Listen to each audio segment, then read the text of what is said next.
Recently American ইলেকশনে আমেরিকার মানুষজন হোয়াইট হাউসে এমন একজন প্রেসিডেন্টকে পাঠালো যার উপর প্রায় 88টা ক্রিমিনাল চার্জেস আছে। এটা কনসিডার করা হচ্ছে যে রিপাবলিকান পার্টির জন্য 1988-র পর ট্রাম্পের এই জয় এটা একটা হিস্টোরিক জয়। এবার আমেরিকার এই পলিটিক্যাল চেঞ্জ গ্লোবাল পলিটিক্স থেকে শুরু করে business, economy, trade, tech, environment সব কিছুতে ইম্প্যাক্ট করবে, কেননা আমেরিকার গ্লোবালি একটা ফার্ম ইনফ্লুয়েন্স আছে। তো এবার ইউক্রেন রাশিয়া যুদ্ধ হোক বা ইসরায়েল প্যালেস্তাইন যুদ্ধ হোক, আমেরিকার এই জয়ের পর, ট্রাম্পের এই জয়ের পর এই সমস্ত অ্যাফেয়ারগুলোতে ড্রাস্টিক চেঞ্জেস আসতে পারে। তো কি কি স্পেকুলেশন আসছে বিশেষত ইসরায়েল ফিলিস্তিনের যুদ্ধে এবং গ্লোবাল অ্যাফেয়ার্সে, সেগুলোই আজকের ভিডিওতে আলোচনা করব। মেন টপিকে যাওয়ার আগে আমেরিকার ইলেকশন রেজাল্টটা এক ঝলক দেখে নেওয়া দরকার। 2024-এর প্রেসিডেন্সিয়াল ইলেকশনে দুটো পার্টি কন্টেস্ট করছিল। ডেমোক্র্যাট পার্টি থেকে কমলা হ্যারিস এবং রিপাবলিকান পার্টি থেকে কন্টেস্ট করছিল ডোনাল্ড ট্রাম্প। রিপাবলিকান পার্টি থেকে ডোনাল্ড ট্রাম্প 312টা ইলেকটোরাল ভোট পেয়েছে এবং ডেমোক্র্যাট পার্টি থেকে কমলা হ্যারিস 226টা ইলেকটোরাল ভোট পেয়েছে। ইলেকটোরাল কলেজের যে মেজরিটি মার্ক সেটা থেকে 270, এবং জেনারেলি ট্রাম্প 300-র মার্ক পার করে গেছে। 2024-এর এই ইলেকশনে ইউএস হিস্ট্রিতে ট্রাম্প সেকেন্ড বার নন কনজিকিউটিভ প্রেসিডেন্সি সার্ভ করছে, যেটা 132 বছর আগে গ্রোভার ক্লিভল্যান্ড অ্যাচিভ করেছিল, 22nd এবং 24th presidency of America. US হিস্ট্রিতে ট্রাম্পই একজন প্রেসিডেন্ট যে দুবার ইমপিচমেন্ট প্রসিডিংস ফেস করেছে। প্রথমবার 2019 সালে তার উপর অ্যালিগেশন এসেছিল যে ইলেকশনে সে নিজেকে সিকিউর করার জন্য ইউক্রেন দেশের সাহায্য নিয়েছিল, এবং দ্বিতীয় ইমপিচমেন্ট আসে 2021 সালে তার প্রেসিডেন্সিয়াল টার্ম শেষ হওয়ার কিছু আগে ইউএস ক্যাপিটালে যখন ভোটিং কাউন্টিং চলছিল, ইলেকটোরাল কাউন্টিং চলছিল, তখন জানুয়ারি 6 অ্যাসল্টকে ইনসাইট করার জন্য। অপরদিকে তার উপর 34টা ফ্যালনি চার্জেস আছে এবং তিনি ইউএস এর ফার্স্ট প্রেসিডেন্ট যে অফিসে থাকা অবস্থায় লিগ্যাল ইন্ডিকমেন্ট ফেস করছেন। এবার ডোনাল্ড ট্রাম্পের উপর যে ক্রিমিনাল চার্জেসগুলো আছে সেগুলো একটু দেখে নেওয়া যাক। 2022-এর শেষের দিকে নিউ ইয়র্কের অ্যাটর্নি জেনারেল মানে চিফ লিগ্যাল অফিসার ট্রাম্পের এগেনস্টে একটা কেস ফাইল করে যে কয়েক বছরের একটা লং স্কিমে ট্রাম্প তার প্রপার্টির ভ্যালু ফ্রডেন্টলি রিপোর্ট করে, যাতে তাকে লো ট্যাক্স পে করতে হয় অথবা লোনের ক্ষেত্রে সেটা তার সুবিধাজনক হয়।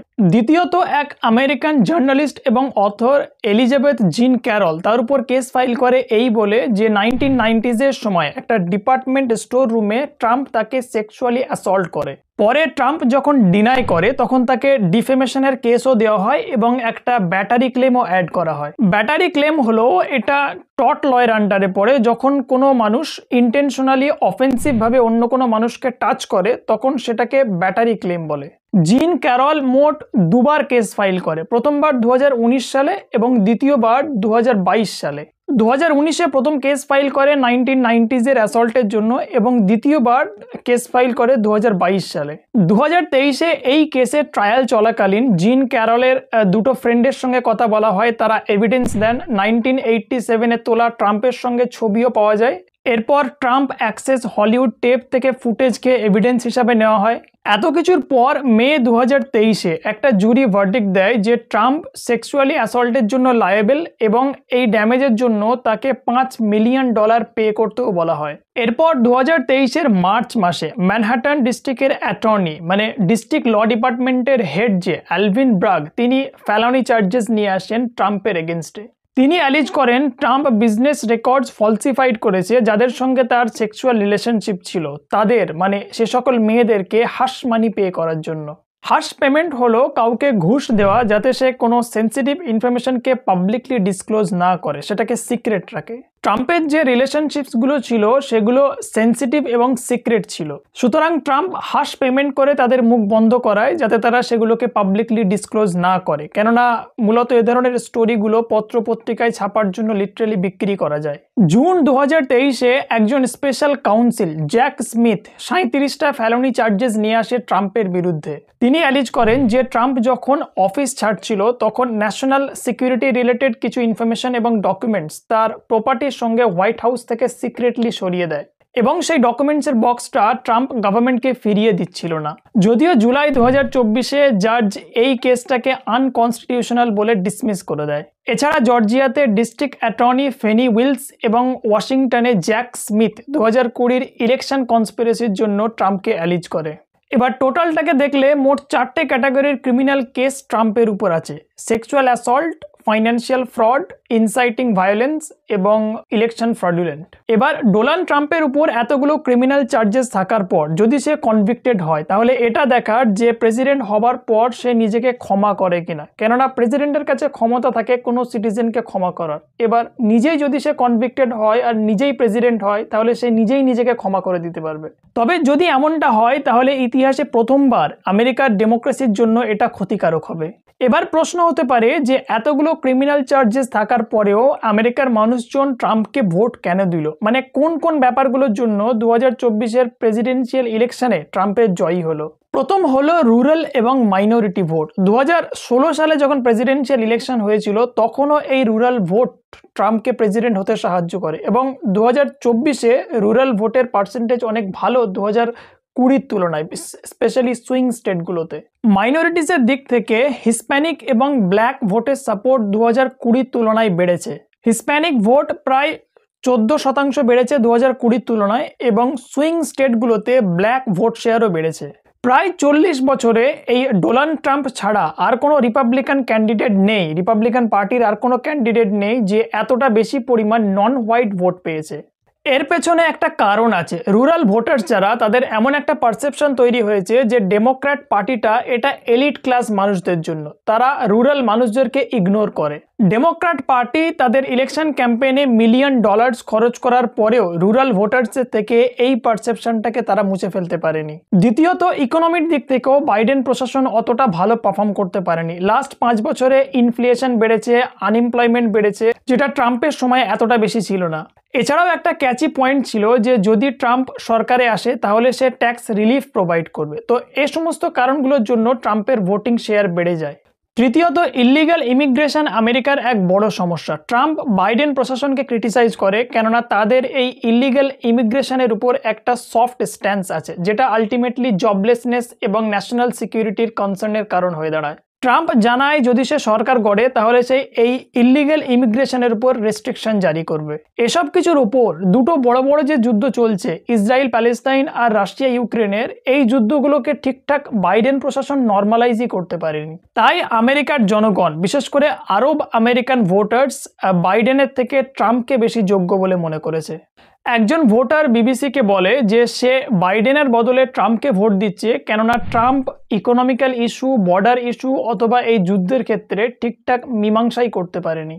এবার ট্রাম্প প্রেসিডেন্ট হবার পর এই দুটো বড় বড় যুদ্ধে কি ইম্প্যাক্ট পড়বে সেটা দেখার। বিশেষ করে ইসরায়েল ফিলিস্তিনের কনটেক্সটটা যদি বলি, 2020 সালে ট্রাম্পকে হারিয়ে জো বাইডেন যখন আমেরিকার প্রেসিডেন্ট হয়েছিল, তখন ইসরায়েলের যে প্রাইম মিনিস্টার নেতানিয়াহু কুইকলি জো বাইডেনকে কংগ্রাচুলেশন জানিয়েছিল। এর জন্য ট্রাম্পের সঙ্গে নেতানিয়াহুর সম্পর্ক কিছুটা খারাপ হয়ে যায়, কেননা তারা আইডিওলজিক্যালি সেম। তবে 2024-এর প্রেসিডেন্সিয়াল ইলেকশনের পর ইলেকশন রেজাল্ট ফাইনাল হবার আগেই নেতানিয়াহু এইবার ট্রাম্পের গ্রেটেস্ট কামব্যাকের জন্য তাকে আগেই কংগ্রাচুলেশন জানিয়ে দেয়। কেননা প্রথমবার যখন ট্রাম্প প্রেসিডেন্ট ছিল, তখন প্যালেস্টাইনের ব্যাপারে ইসরায়েলকে ট্রাম্প অনেক সাপোর্ট করেছে। তবে এইবারের সিনারিওটা একটু আলাদা, কেননা ইলেকশন ক্যাম্পেইনে ট্রাম্প শান্তির মেসেজকে প্রমোট করেছে এবং ওয়ার্ল্ড ওয়াইড কনফ্লিক্টকে শেষ করবে বলেছে। এবার ফার্স্ট টার্মে ট্রাম্প যখন প্রেসিডেন্ট ছিল, তখন ইসরায়েলকে কিভাবে সাহায্য করেছে সেটা দেখলে তো ট্রাম্প আর নেতানিয়াহুর সম্পর্কটা একটু বোঝা যাবে। প্রথমবার প্রেসিডেন্ট হবার পর 2017 সালে ট্রাম্প জেরুজালেমকে ইসরায়েলের ক্যাপিটাল হিসেবে রিকগনাইজ করে দেয় এবং বলে যে ইউএস এর এমবিসি এই জেরুজালেমে খোলা হবে। মানে ইসরায়েলের আগে ক্যাপিটাল ছিল তেল আভিভ, তো ডোনাল্ড ট্রাম্প আসার পর সেটাকে জেরুজালেমে শিফট করে দেয়। এবার ফিলিস্তিনও বলে জেরুজালেম তাদের ক্যাপিটাল।